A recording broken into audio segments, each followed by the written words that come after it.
Ang TV Patrol World!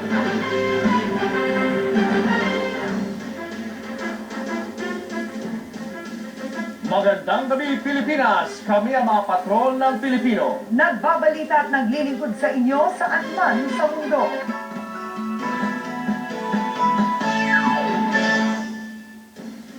Kapamilya, 2 araw na lang bago ang araw ng Pasko pero dagsa pa rin sa Divisoria yung mga naghahabol para mamili po ng murang regalo.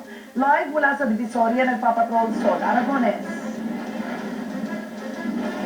Alam mo Karen, simula pa kaninang umaga hanggang sa mga oras na ito ay walang tigil ang pagdating ng mga tao dito sa Divisoria para mamili. Sa katunayan nga ay 100,000 tao ang dumadagsa dito araw-araw. Lalo na ngayon dahil bukas nga ay disperes na ng Pasko. Pero may babala ang mga otoridad sa mga namimili dito na kung mag-ingat po kayo dahil may mga nananamantala dito sa Divisoria.